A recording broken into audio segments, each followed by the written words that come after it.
Middle Podcast, the podcast dedicated to the music, movies, and culture of Generation X.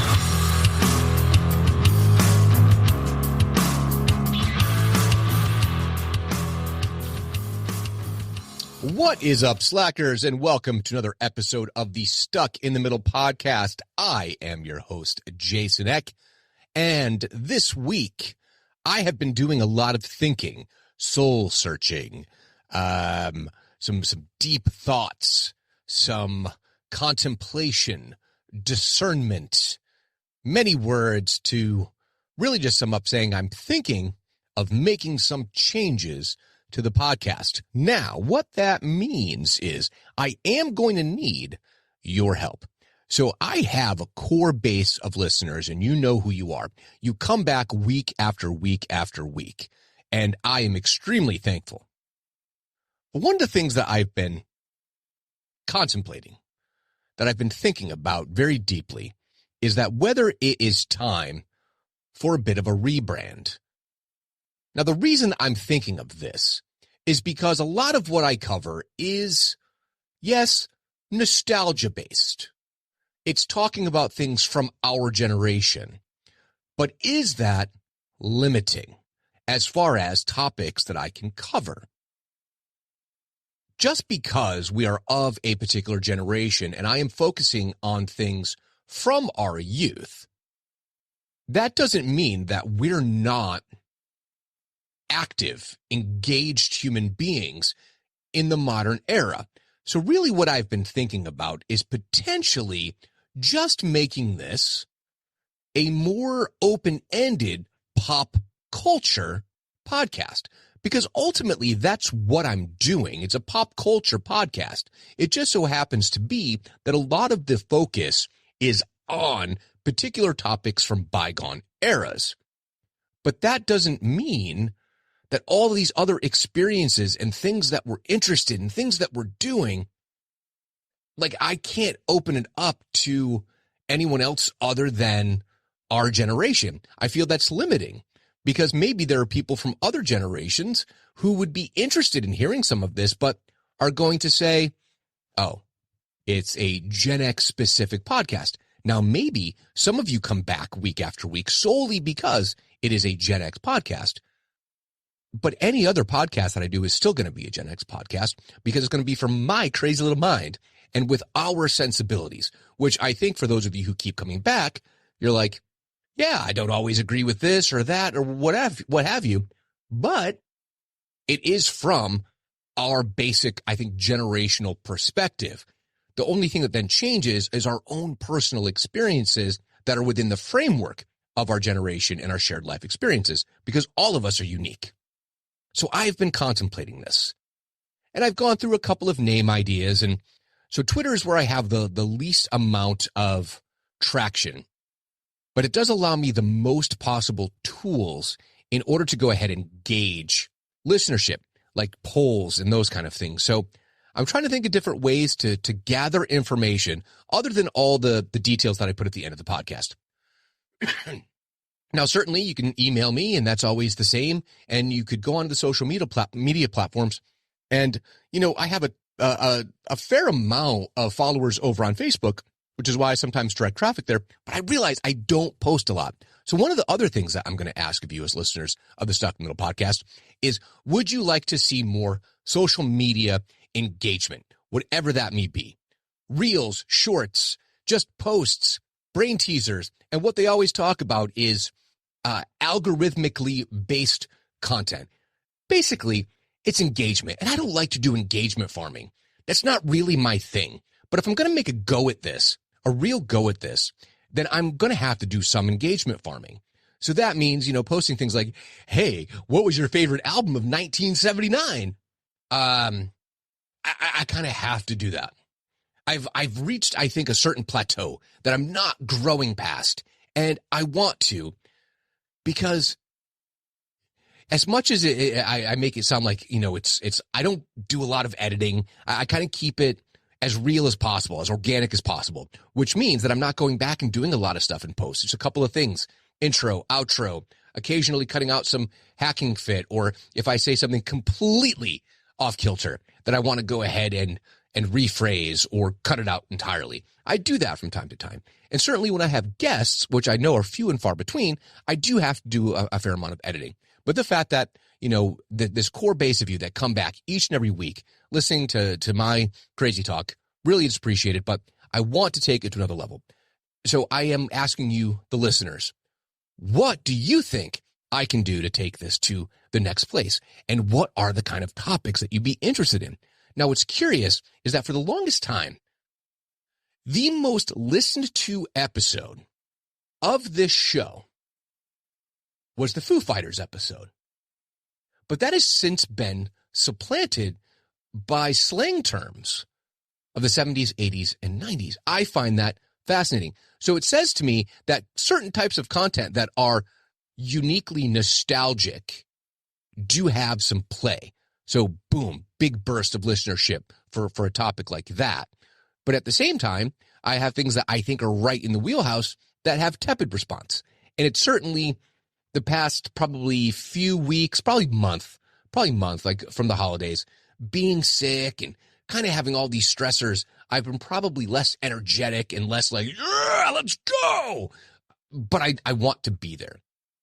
Now, what that means as well for me personally is the topic for tonight stemmed from this place of contemplation. Now, I've been talking about it for the longest time. When are you going to get in shape? And we all have these moments. I had a moment at some point, I remember saying, I'm going to stop drinking. It was not even necessarily a rock bottom moment. It was just a moment of, what am I doing to myself? Same thing goes for smoking. Same thing goes for anything in life. Still smoking. Really cut back. Doing well. But I got to get in shape. I have to do it. And it's a matter of inspiring and being inspired. And I find inspiration is sometimes hard to come by. And I try to do that with prayer. I've talked about it before. I do have a faith life, and I don't do it as much. Very quick aside. And if some of you tune out, or maybe you want to fast forward a bit, I don't know, hit the 30 seconds ahead. It's just a really interesting thing that is from a kind of faith-based thing. And I don't delve too much into this stuff, so just bear with me for a minute. And there's the story of Job, right? Story of Job from the Bible, and everything's going to shit over and over again. And Job is mad at God, mad at the world, blah, blah, blah. So there's this great thing that my wife sent me, and it was on Instagram or something. There was this guy who's saying, hey, so the story of Job, it seems like Job is like, angry, mad, and eventually everything kind of goes. And the point is, even if you're yelling and screaming at God, why have you done this to me? You're still actively engaged, so it's still prayer. It was just kind of interesting, and it kind of shifted my perspective a little bit of going, yeah, I'm bitching and moaning, but I'm bitching and moaning to God. And even if I'm like, hey, man, me and you, we're not in a great spot right now, it's still an active engagement. It's not a you have forsaken me, I have forsaken you kind of thing. It's more, hey, I am frustrated with how things are going, and I need to do something about it. And that's an important place to be. But speaking of Instagram and how I came to this point of, okay, no more. So we are going to go and visit some friends for his 55th birthday. Now, someone that we have been friends with for 27 years. Gosh, maybe. Yeah, let's see. My wife and I have been together, will be 26 years. So yeah, about that, right? Or maybe like 2024? Like 24 years. Yeah, so I'm thinking about jobs and where they met. So it's actually a work friend of my wife's, and he was married at the time, and we all became just the best of friends. They're divorced now, but anyway, he's with his girlfriend, and she's like, I want to surprise him for his birthday. Why don't you guys come and visit? And we hadn't been to their place up in Maine. Well, I am having a difficulty finding something to wear. Yes, that sometimes happens to guys too, or at least it does to me, because I have a touch of body dysmorphia. Yes, that's a thing that happens to guys as well. Some of you are going, yeah, sometimes you kind of experience that. Well, I can't find anything to wear, right? Completely like trying things. I'm like, oh, I'm fat, right? I'm fat.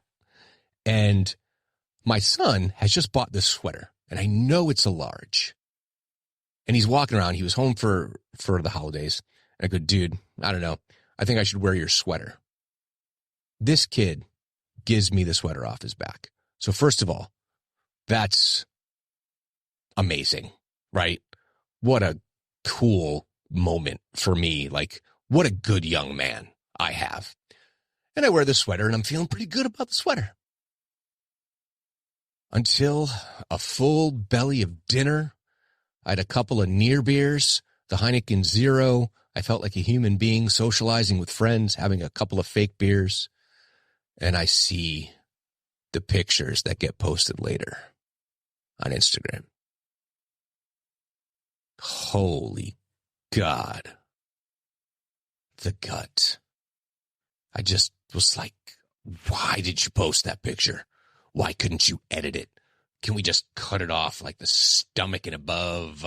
Maybe just get the faces in there. Did you have to show this gut? And it kind of got me thinking, you gotta do it now. And finding that inspiration, finding that motivation. So I began to look on the good old interwebs about different ways to lose weight. Now, I've been successful at losing weight in the past. I once was a gym rat. And getting back to that is so difficult. And I'll admit, trying to find shortcuts and those kind of things. And I'm looking at different things online. I ended up going down this whole rabbit hole of the history of fitness. So here we are. What are the fitness trends in the year in which me, you, Gen X, all you slackers out there, what was the fitness trend, the fad, if you will, the year you were born? Now, what's interesting about this is I don't necessarily like the term fad, if only because some of these things that maybe were a fad in the fact that it captured the zeitgeist for a certain period of time where it was like this massive explosion of this new thing. But many of these things are still very much in practice or use. And that's what I think is so cool too. It may have started out as kind of a trend, but really some of these have stayed forever. So in 1965, here we are getting started for you early Xers. The stationary bike. Now get this. The earliest known stationary bike was invented in 1796. But as a fad, an exercise fad, it wasn't until 1965. And Schwinn Bicycle released something called the Exerciser, which was an exercise bike designed for the home. Now, my grandmother, interestingly enough, and I have a feeling my dad or my grandfather built this, because if you do look at the old stationary bikes, it just looks like a regular bike on a chain. But my grandmother had a bike in the basement. Both wheels, wasn't just one, both bikes, and like set up on this little stand, and it clicked in the rear axle kind of there with the chain, and just had a whole bike in the basement. But that's what she did for a stationary bike. But stationary bikes are now, of course, like ubiquitous. They're everywhere. You don't go to a gym and you see a stationary bike. Or, you started getting into those air bikes. 1965, here we are, all these years later, still very much in use. But in 1966, something else that's also still in use, the sauna suit. Now, the sauna suit basically works in a very simple premise. It's just making you super hot and sweaty, and it's basically dehydrating you. Now, I'm sure many of you who either yourself competed or had friends who competed in wrestling, for example, the sauna suit very much in use in an actual thing. And to this day, you'll see people out with sauna suits or using it to go ahead and cut that last bit of weight. And if you've ever seen these super jacked people in movies, whether it's Chris Hemsworth as Thor or Alan Richardson as Reacher, and they're just chiseled out of stone, that's because they're completely dehydrated and probably hadn't had so much of a sip of water in like hours. So the sauna suit, still in use. Now, this next one is not still in use, but I remember one of these still being in the YMCA back home in Meriden. The vibrating belt. Do you remember these crazy things? So 1967, the makers of the vibrating belt promised their devices would jiggle a person's belly, legs, or rear end and vibrate the fat away. I said fast. Yeah, I've been thinking about fasting too. The machines were popular in the 50s and 60s, but sales flopped and scientists found out that they did not actually do a damn thing. But the vibrating belts, I remember them being around and people having them. One of my buddy's moms, I think, had one in the basement. Anyway, 1968, the trim twist was a dance craze. So the trim twist was a simple board on a metal turning mechanism that invited users to twist their hips back and forth as a way to work their core, backsides, and legs. Now, in a very basic premise, it would work. And there are similar things that exist today, but as the brand of the trim twist, I mean, really, it's just a kind of assisting with something like a Russian twist kind of thing. Makes perfect sense. But it was capitalizing on the twist dance craze. So come on, baby, let's do the twist, chubby checker. 1969 was the first time that you were seeing a global use of stretch classes. So these have been in place, like stretching, yoga, etc. It's been around forever, right? Literally forever. But as a trend, back in the 1910s, apparently it was very popular, but then it kind of went by the wayside. But they came back into popularity around 1969 into the 70s when gyms started offering these services. So again, gyms are trying to go ahead and expand their base and offer different classes. The stretch classes, 1969.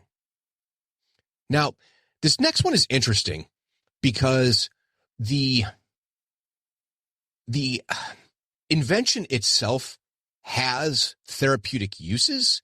However, how they were using it at the time was not correct. So in the 1970, the electric muscle stimulation, so the e-stim. Now, they were saying that you just put like the pads on and the pulses are going to deal with fat. That's actually not what they do. So there's a couple of different uses for it. So you have a home use, for example. I have an e-stim machine for when my back or neck is bad.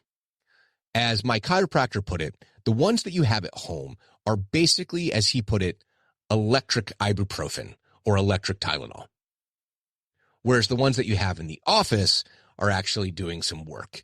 I didn't get the full distinction as far as what's happening in the office version, which I believe he said was actually, releasing tension in the actual muscle, whereas the one at home is not strong enough. It's simply a pain reducer, basically. 1971, leather and lead bracelets.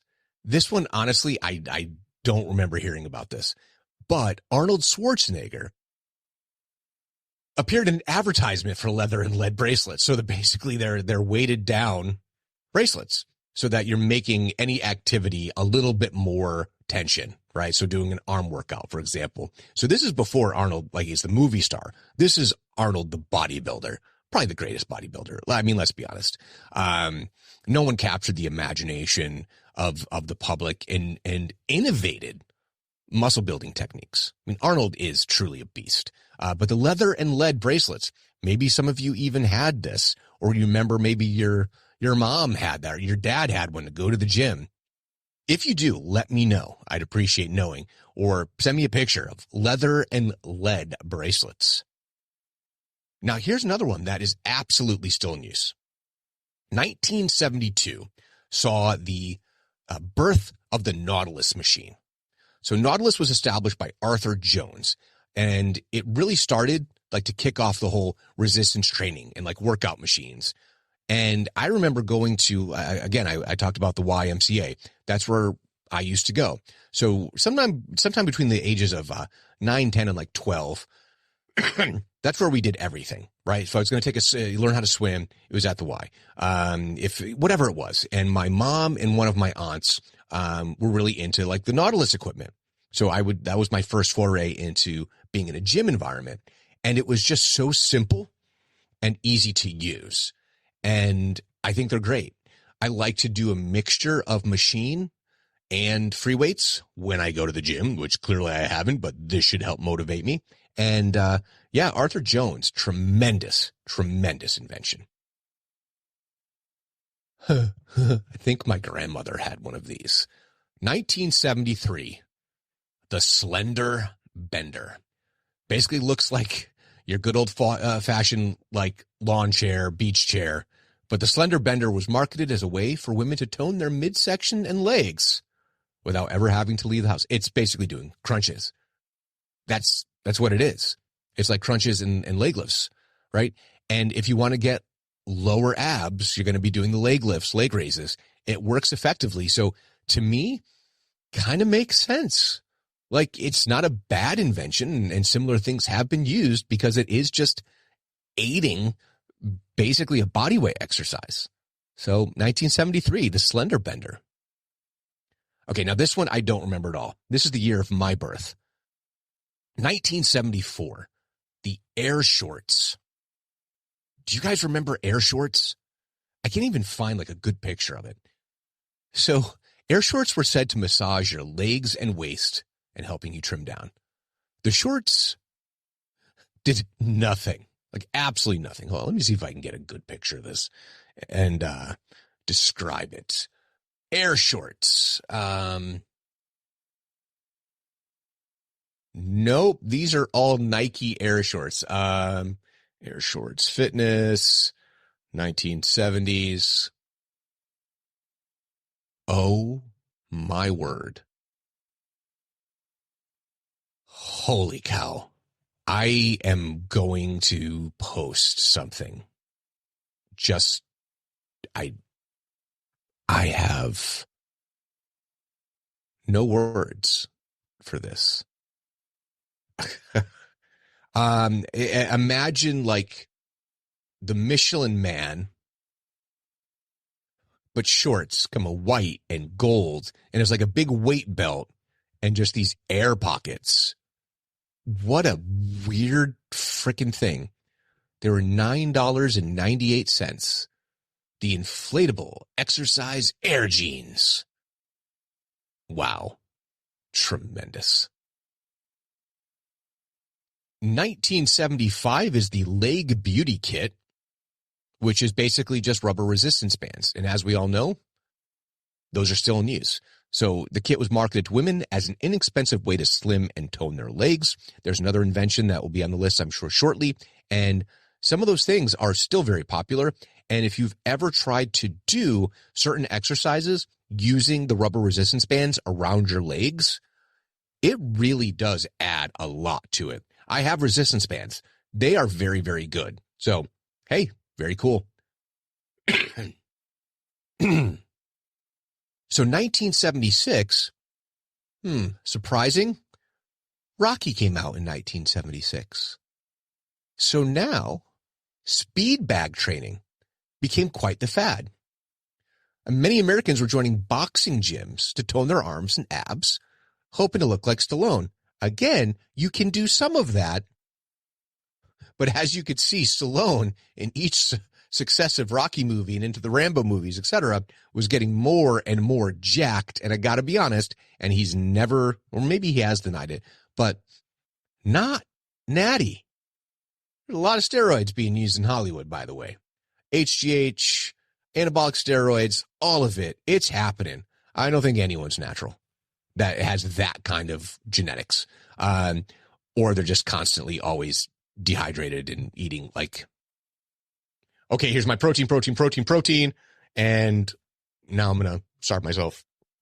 Anyway, 1977. Now, I remember not when this came out, but I remember a couple years later, 1977, Pumping Iron, the documentary about Arnold Schwarzenegger, which, of course, you also had, I believe, in Pumping Iron, Lou Ferrigno. And it was through that documentary that Schwarzenegger became a star. You know, I mean, it was really just this young Australian, huge, jacked guy, and he made bodybuilding mainstream, to his credit, that means fitness, made fitness important, brought it to the foreground, and then he becomes a massive movie star, and then a politician, and a producer, and just really, he's done everything that you can possibly imagine that you can do. He would love to be president, but he was not born here. Anyway, 1977 is really when the bodybuilding craze really took off in the U.S. thanks to pumping iron. 1978 brought us the invention by engineer William Straub, the first mass-produced treadmill. Now, in the 1950s, there was treadmills. They were used for stress tests. Any of you have had those. They want to check your levels. They want to see what's going on with your heart health, cardiovascular health. But this was for the home, specifically for exercise. And it reduced the price by making it much smaller than these big, huge industrial use ones for the doctor's office. And I mean, they're obviously a huge thing. I have a treadmill. It is the most simple and effective thing to have in your house. Now, you can say it's even simpler if you just want to go outside and walk, but in the wintertime, for example, or if you're not feeling confident. If you're feeling like I have been feeling when you look at a picture of yourself, you don't want to walk down your street feeling that way, looking that way. So hop on the treadmill. And if you have something like I do, which is Nordic Track, by the way, anyone want to give me a sponsor deal, happy to take it. I'll put over your product because it's great. But it has this iFit program, and we do have it. And there is such a wide selection of things that you could do. And there's some stuff that's like on and off the treadmill. You get up and you run, you get down, do calisthenics, sit-ups, push-ups, stretches. But anyway, 1978, the humble treadmill came into a popular mainstream home use. 1979. Oh, I know this. Roller skating. Absolutely. Yeah, it was fun and recreational, but you could also get into shape with it. And Olivia Newton-John told People magazine in 1979 that she just went around and that's what she did for exercise. She would roller skate. Now, I don't know how much this has to do with things like, what is it, Xanadu? That's roller skating too, right? And there's that movie with Linda Blair. But roller skating was such a huge thing. And I think I've mentioned on the podcast before, you had your Jerry Lewis skate-a-thons, which was to raise money for muscular dystrophy. I mean, roller skating, as we all know, any of us from this age, massive. What's interesting is a lot of places that do have skate, you do have the choice of an actual four-wheeled skate, or you can do an inline skate. Either one. Great exercise.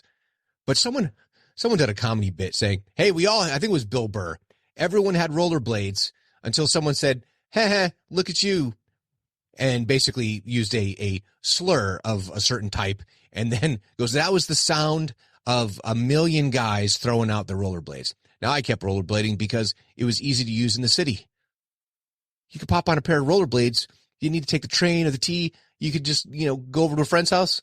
Honestly, it was so much fun. My wife and I, we would just go hop on the blades and that was exercise. There was this great little pond that was near us, Jamaica Pond and Jamaica Plain, and great place to go. A lot of fun. Great exercise. 1980. Gravity boots. American Gigolo, 1980. Richard Gere's character had the gravity boots as a way to work out while upside down. And the suspension devices boomed in popularity. Now, people still have them. What do they have a different name now, though, right? I don't want to, it's not traction, but there's definitely another name for it. One of my daughter's friends, it's relieves back pain. Like, it's really great. Let's see, gravity boots. I know there's another name for it. Gravity boots. Inversion table. What a simple thing that I couldn't think of. Anyway, inversion table. Very popular, still in play today. So, hey, if you can get one, it really does help with your back. Now, here's the next two are less fads than they are people who became famous as fitness gurus. 1981, and that seems crazy to me because, man, she was going strong 80s, 90s, 2000s. Denise Austin. Now, she led the wave, as they say, of celebrity workout. She had her own videos, but she got her break, and what a great place to be to get your big break, on the Jack LaLanne Show. So think about this. The Jack LaLanne Show was on in 1981. Let's see here. Hold on. Hold on a second. Wow. The Jack LaLanne Show ran from 1951 to 1985. It was first picked up for national syndication in 1959, becoming the longest running exercise program. So just think about that for a minute, because we all know Jack LaLanne. I mean, it was part of our consciousness. Think about it, through 1985. That is crazy. But that's where she got her first big break. But not to be outdone, in 1982, Henry Fonda's baby girl, Jane Fonda, 2 Academy Awards, classic films, famous family, got an exercise. The Jane Fonda workout. Now, when I was doing some of the research for the show, there was this young lady who is probably a millennial, said that she was going to look for the old videotapes, right, and see how they were. And she said that Jane's workout tape, particularly like one of the advanced ones, was absolutely brutal. And I mean, Jane was in her 40s at this point. And she said it was actually really, really difficult. And if she hadn't already had a level of fitness, she wouldn't have been able to complete it. And some, as she said, more complex movements as well. But yeah, I mean, she sold millions of copies of the Jane Fonda workout. And then in 1983, you got the 20-minute workout, which was airing on just television. I remember this.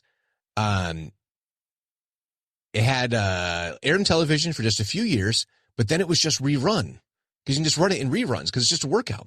It's just a TV set, quick workout, boom, done. Yeah, I mean, that's all you really needed. It just went into syndication, and then you want to work out. And I'm looking at like the videos and like the young ladies that are in it. I'm like, holy cow, yeah, I remember this. Yeah, 20-minute workout. And in 1984 was the advent of jazzercise.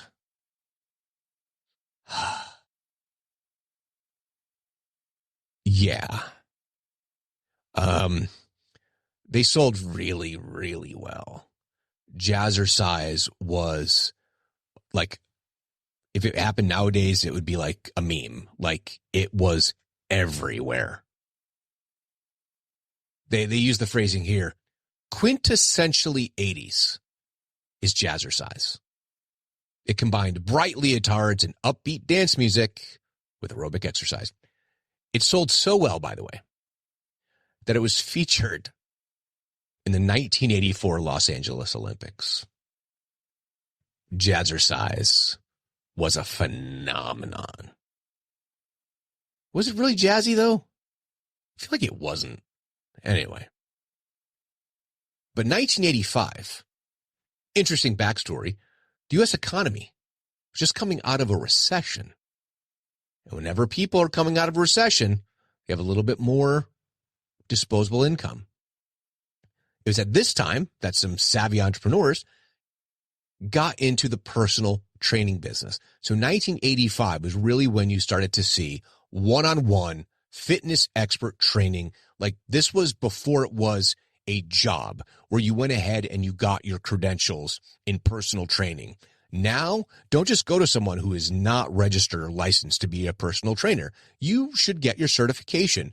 There's a number of factors that go into it.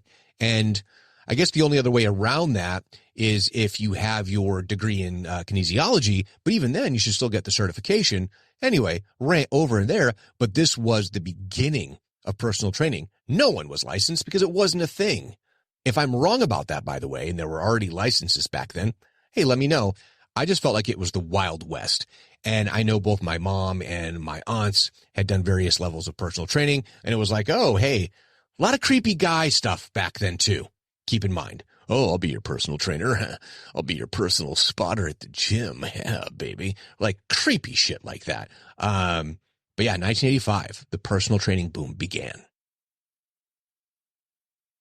Now, I will tell you this next one I have in my basement, but I swapped it out for free weights. But in 1986 was the beginning of the Bowflex home gym.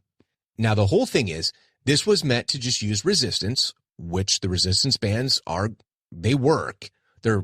I guess they're considered resistance rods, right? But they're less bulky, except when they're fully extended though. So the bulk thing, I don't really buy it. Now, of course, the original one was much more slimline, but like the ones now, the pulleys are huge. All the equipment, there's leg raises, everything. It's not so small of a footprint as you would imagine.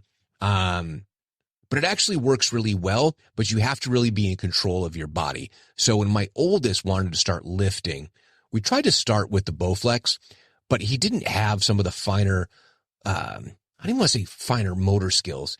It's more that the secondary muscles, the supporting muscles, he was having a real hard time using it because there's a certain amount of balance and tension with it as well. But yeah, 1986, the Bowflex, good stuff. 1987, Buns of Steel. Buns of Steel also became a meme before there was a meme. I mean, honestly, like everyone had like Buns of Steel. I swear any grandma, had like a Buns of Steel video, right? And like every like young mom was like, oh, got to get my Buns of Steel. And it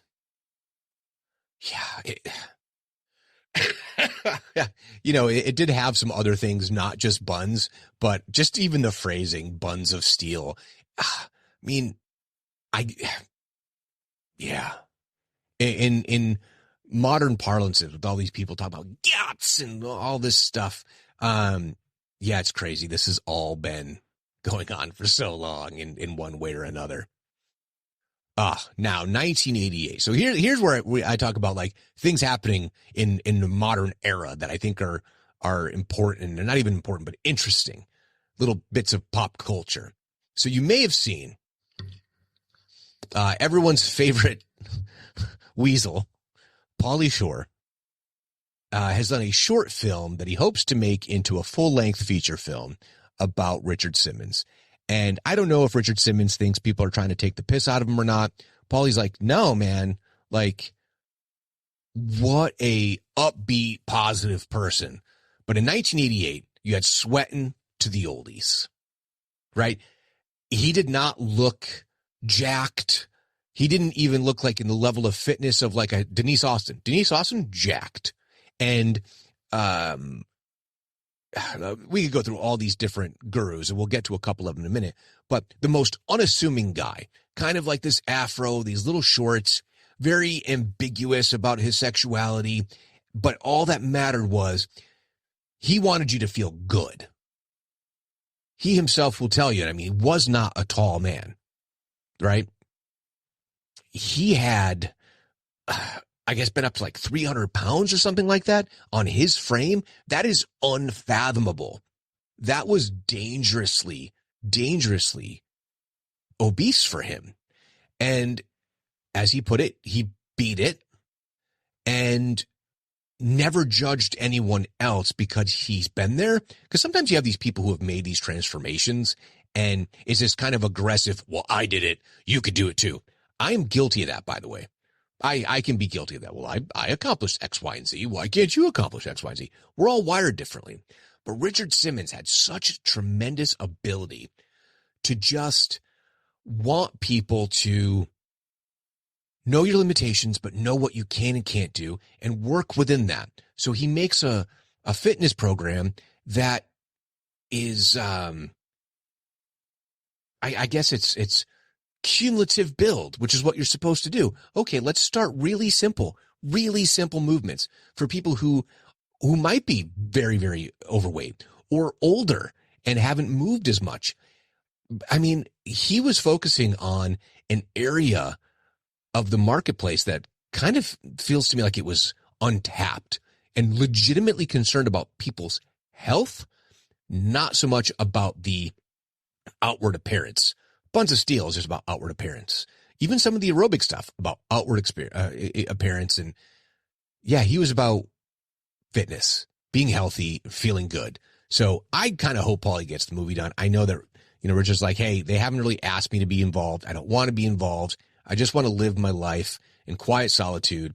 I mean, we're looking at Sweating to the Oldies itself did like 20 million copies, but he'd been in other stuff and he's been on every show. I'm sure he has done well for himself and doesn't really need to come out of retirement or anything like that. But Sweating to the Oldies, I can't give enough credit to what Richard Simmons attempted to do for a lot of people. And they say that he was really kind and just a nice person.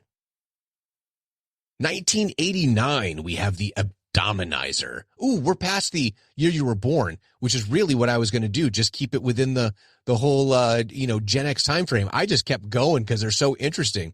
So let me just jump around a little bit for some other fads. Thigh Master, I feel like I have to mention that. Legitimately, some of those exercises, like the Thigh Master made more than $100 million, largely thanks to Suzanne Summers. But I mean, there are the big industrial versions of these that are like Nautilus machines. They do work. Body Blade. Cindy Crawford had a program because everyone had to have one. Nordic Track, which is the cross-country skier, but now they make everything. Just the Nordic Track alone had 378 million in sales in 1993. The Ab Roller works in concept, did 1 billion in sales. 8-minute abs. Oh, this is one of the ones I wanted to get to. 1996, the Gazelle Freestyle and Tony Little. That guy was a madman, and he'd be in those commercials as rocking the Gazelle. But basically, it was like an elliptical. But I mean, even that, like, that's become a thing. Ellipticals, the powered ones, and yeah, it works. Easy Crunch, Tae Bo, Billy Banks. You know the Tae Bo? I did not know this. Tae Bo stands for Total Awareness of Excellent Body Obedience. Okay, Billy. And then we're going to stop at 2000, and I do remember this becoming a thing, Pilates. Practice was first created by Joseph Pilates, a German immigrant who opened the first Pilates studio in New York City. It initially caught on with ballet dancers, but later extended to a wider audience. Basically, it's just core. And honestly, here's my message for everyone tonight, and my wife and I were just talking about this. Whether it's your back that's bad or even leg strength, that whole posterior core, all of those kind of things. None of it matters more than core strength. I mean, that's where it all has to begin, which is why sometimes the simplest thing to do, unless you have like a shoulder injury like me, which makes push-ups sometimes difficult. Push-ups, sit-ups, planks, these very simple things that build up core strength. One, it's going to make you look slimmer so that I don't look horrific in a sweater with a big gut hanging over. But core strength drives everything, which is why Pilates was so popular. It's all about getting fit in 2024. That has to be the goal. So maybe some of you are in the same place. You've been hearing me talk about this for, 6 months, but I'm much further along in the mental place. So I'll probably post some stuff about this because I have to motivate. That's it. It's not just about fitness. It's about all motivation, whether it's about the podcast, social media, video, whatever it is. And no matter what it is that you're doing, share it with me as well. If you have something for me to share, I'll share it on social media. I'm happy to do that. Now, obviously, if it's something weird, I'm maybe not going to do that. And maybe some of you have a bigger reach than I do with either your podcasts or your social media. Please, let's help each other out in 2024. That's what we need to do. That's what the world needs more of. It needs more people helping out other people. And that's how we all get healthy, I think. Mind, body, spirit, all that good shit. Anyway, what'd you think of this episode? And what'd you think about the possibility of rebranding? And what are some of your favorite memories of fitness trends? Any of these things socked away in a closet somewhere, or maybe at your mom's house, your grandma's house? Let me know. And how can you do that? You can email me at stuckinthemiddlepod@yahoo.com. You can find me on Instagram, X, and YouTube at StuckPodX. Head on over to the Facebook page, Stuck in the Middle, a Gen X podcast. Please like, comment, share, leave 5-star reviews, and most importantly, please subscribe to the podcast. So until next time, later, slackers.